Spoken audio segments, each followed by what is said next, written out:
Imagine the roar of the crowd, the flashing lights, and the heavy smell of sweat and liniment hanging in the air. Muhammad Ali, the world-famous boxer, had just finished a brutal 12-round fight. His body ached, his muscles screamed, and his mind was foggy.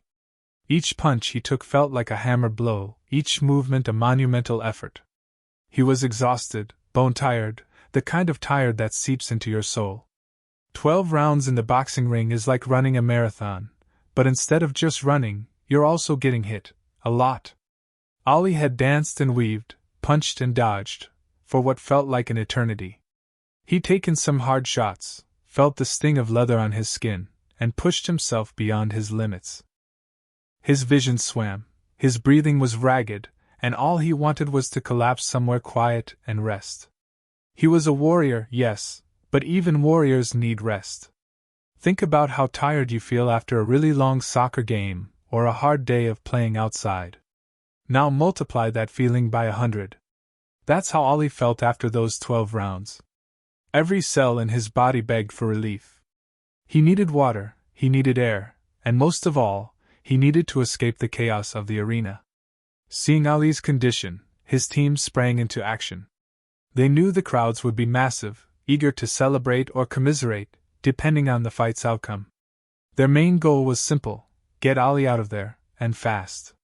His manager, Angelo Dundee, a wiry man with a perpetual worried expression, barked orders. "Let's go, champ! We gotta move! The car's waiting!"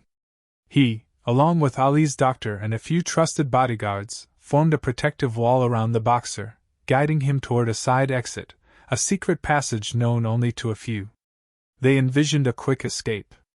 Through the back corridors, into a waiting limousine, and then back to the hotel for ice baths, massages, and a well-deserved night's sleep. The team knew Ali better than anyone. They saw the exhaustion etched on his face, the pain in his every step. They understood that he needed to recover, and they were determined to make it happen. They weren't trying to be rude, but they had to protect their fighter. They knew that a mob of adoring fans, however well-meaning, could overwhelm him in his weakened state. It was a matter of safety, of preserving his health. They were focused on getting him the rest he desperately needed. The plan was simple, efficient, and they thought foolproof.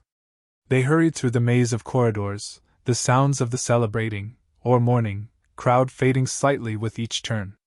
Finally, they reached the side doors, the designated escape route. Angelo pushed open the heavy metal door, expecting to see the waiting limo and a clear path to freedom. Instead, they were met with a sight that stopped them in their tracks. Beyond the barricades, stretching as far as the eye could see, were hundreds of people. Not just a small gathering, but a sea of faces, young and old, men and women, all united by one thing: their admiration for Muhammad Ali. Some held up handmade signs with messages of support. Others clutched boxing gloves, hats, or programs, hoping for a signature. Children sat on their parents' shoulders, their eyes wide with excitement. The air buzzed with anticipation, a collective energy that was almost palpable. These weren't just casual observers. They were devoted fans who had waited hours, perhaps even days, for this single moment.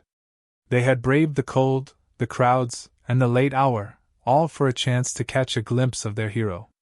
They were a vibrant tapestry of humanity, woven together by their love for the greatest.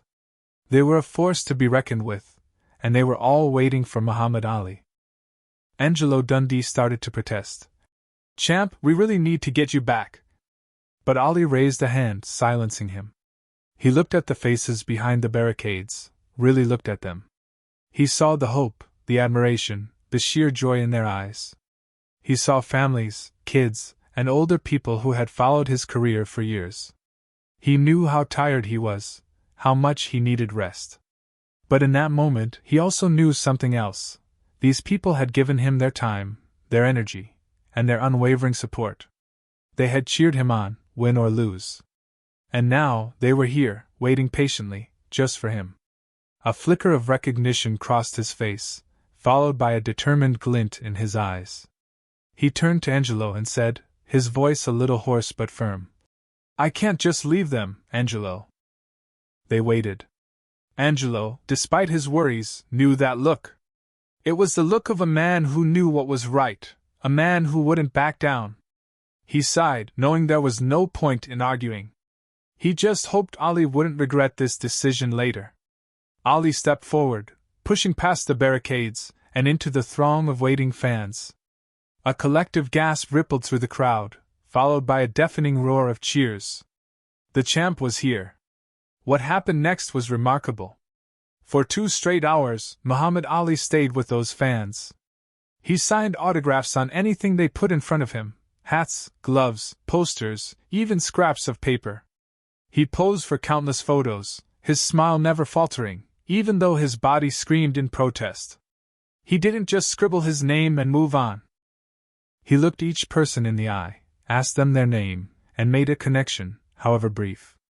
He told jokes, offered words of encouragement, and made each fan feel like they were the most important person in the world at that moment.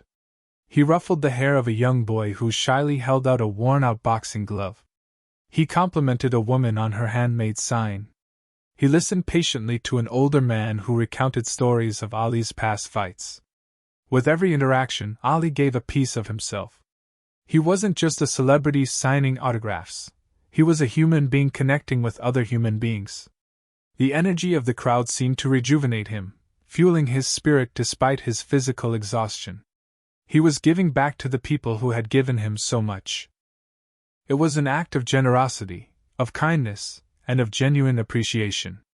2 hours melted away as Ali poured his heart and soul into making those fans' dreams come true. Surprisingly, the media barely covered this incredible act of kindness.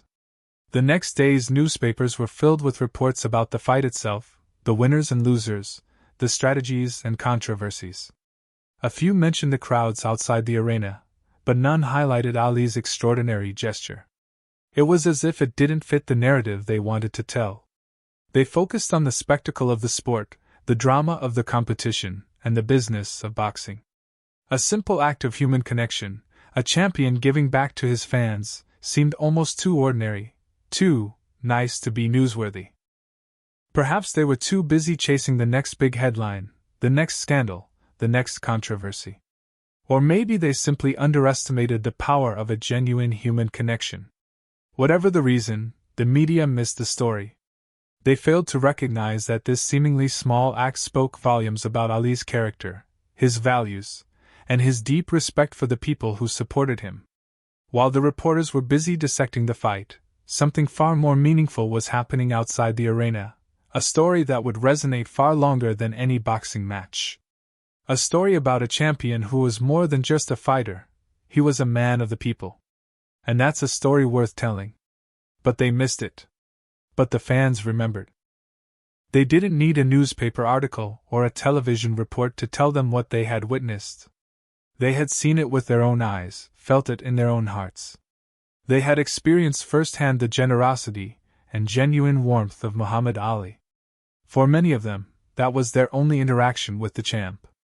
A brief moment, a signed autograph, a shared smile, but a moment that would stay with them forever. They told their friends, their families, and their children about that night. They shared their photos, their stories, and their memories, keeping the spirit of that encounter alive. The media may have forgotten, but the fans never did.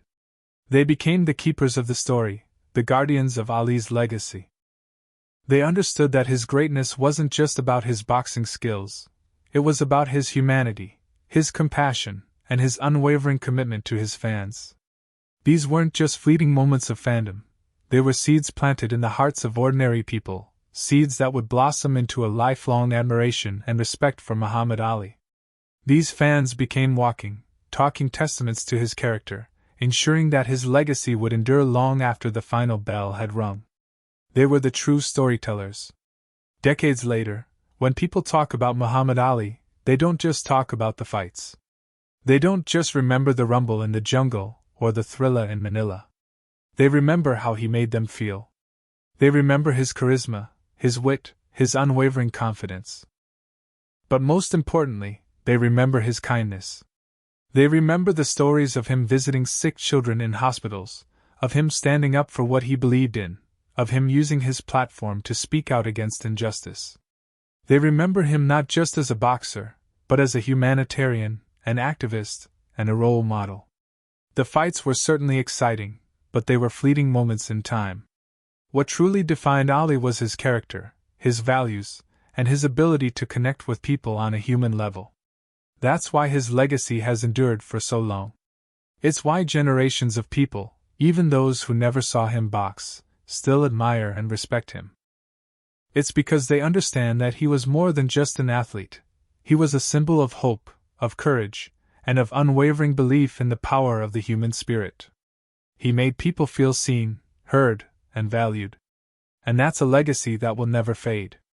The fights are in the history books, but the feeling? That lives on. Let me tell you about a woman named Sarah.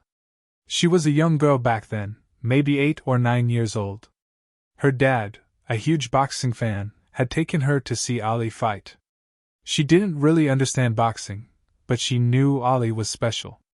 After the fight, her dad managed to get them close to the barricades.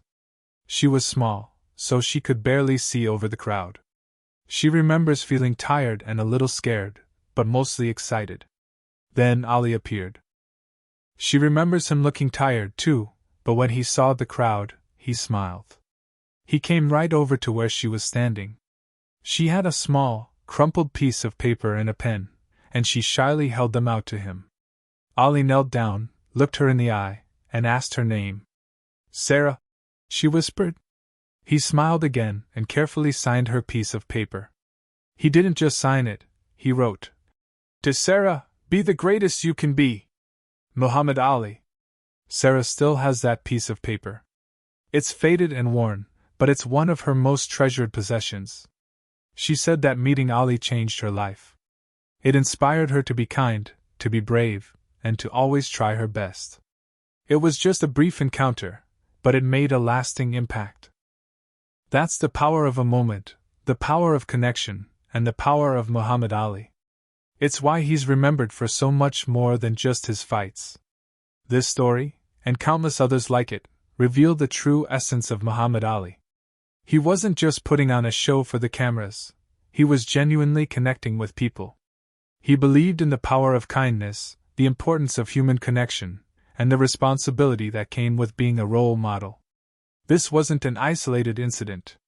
It was a reflection of his character, a consistent pattern of behavior that defined him throughout his life. He understood that his fame and success gave him a platform, and he used that platform to make a positive impact on the world. He stood up for his beliefs, even when it was unpopular or difficult. He spoke out against injustice, even when it meant facing criticism and opposition. He used his voice to empower others, to inspire hope, and to promote peace. This single act, of staying with those fans after a grueling fight, perfectly encapsulates everything that made Muhammad Ali so special. It demonstrates his unwavering commitment to his fans, his genuine compassion for others, and his deep understanding of what it meant to be a true champion. It's why he's remembered not just as the greatest, but as a great human being. He showed the world that being a champion isn't just about winning fights, it's about making a difference. And that's a lesson that will last forever. So, the next time you hear someone mention Muhammad Ali, remember more than just the boxing gloves and the championship belts. Remember the story of the exhausted fighter who chose to connect with his fans, who chose kindness over comfort, and who chose to give back to the people who supported him. Remember Sarah, and all the other people whose lives were touched by his generosity. Remember that a single act of kindness can have a lasting impact, and that true greatness lies not just in what you achieve, but in how you make others feel. Muhammad Ali's story is a reminder that we all have the power to make a difference in the world, no matter how big or small. We can all choose to be kind, to be compassionate, and to connect with others on a human level. We can all strive to be the greatest versions of ourselves, just like Ali encouraged Sarah to do. And that, ultimately, is the most enduring part of his legacy. It's a legacy of hope, of inspiration, and of unwavering belief in the power of the human spirit. It's a legacy that will continue to inspire generations to come, long after the echoes of his fights have faded away. He wasn't just a champ in the ring, he was a champion of the people, a champion of kindness, and a champion of hope. And that's why we'll never forget him.